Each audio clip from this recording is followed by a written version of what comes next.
British Minister Alistair Cairns was recently talking about the UK going to war and what it could look like for the military capabilities of the nation. Guys, it's not looking good. And for those who say the UK would not be alone, that's been factored in. We're talking about NATO versus Russia now, not UK versus Russia.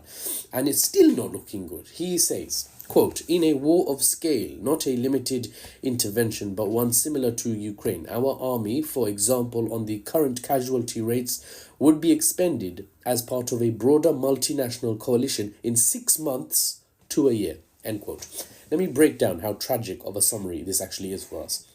He's saying, right, the UK minister is saying, in an actual war like Ukraine, the British armed forces would last between 6 and 12 months. The crazy part of this is that the minister knows it would not be Britain versus Russia. He knows it would be NATO versus Russia. He alludes to this. He says, quote, "as part of a broader coalition of forces," end quote. Even then, we have 6 to 12 months in us, really.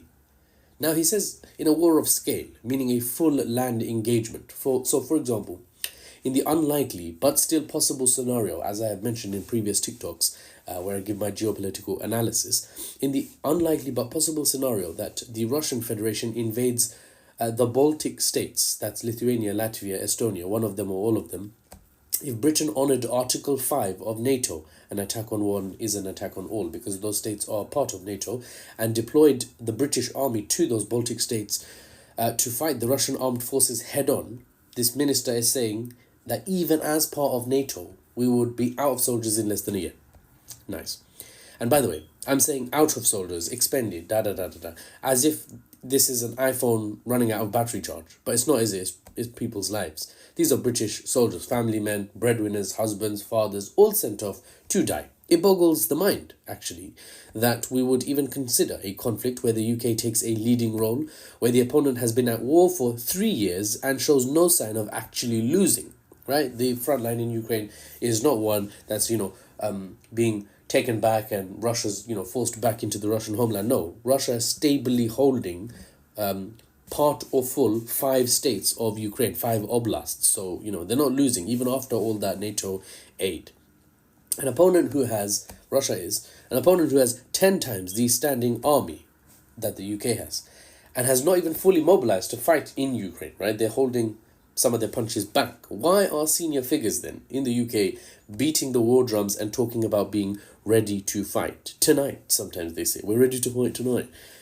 Now, I know Brits can be quite a proud people. I've received many comments about having 2 world wars under our belt, I've seen the comments about how the British Armed Forces traditionally don't have a large standing army, but can scale up in times of conflict. Now, I have an issue with both of these points, okay? World War I and II, Britain was a great power. It was one of the leading in the world. And you have to understand the changing dynamics, okay? You can't just be thinking about then and acting like you're that strong now. World War I came at the end of the Victorian era, when Britain was still an empire who used its rich and populous colonies to industrialize at a pace literally unmatched by any other country on earth at the time. Britain had a navy that literally could not be matched by any other at some point in history, in the last few hundred years. We aren't in that situation anymore, okay? And for the racists, I'll say you aren't in that situation anymore, because they have an issue with me calling myself a British citizen or what have you. The sun has set on the empire, and now Britain is more akin to an old lady sitting on a rocking chair, sipping tea and thinking about the good old days. Good for her, of course, but bad for those colonized.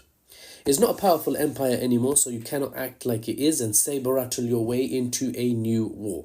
Right, now secondly, yes, the army, traditionally small, gets scaled up when war breaks out. You know what that means though, right? It means not only will the current standing army not last more than a year in direct conflict, after that more soldiers will need to be recruited, trained, and then sent to their death on some Eastern European front line. Is that really what you want for your fellow countrymen? We're out here on our island suffering a rocky start from a Labour government after over a decade under Tory rule, and now you think it's a good idea to go off to war?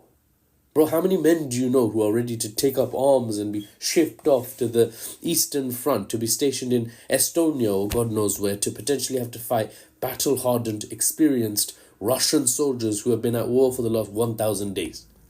And for what? Right? For why? It's not, you're not defending your homeland. You're being sent off and you're potentially dying, so Russia can't expand its sphere of influence into the Baltic states. That's worth tens of thousands of Brits dying for you. Yeah, I think most people will hard pass on that offer. Thank you very much. Let's hope cooler heads prevail and the country is not dragged into war. See you on the next one.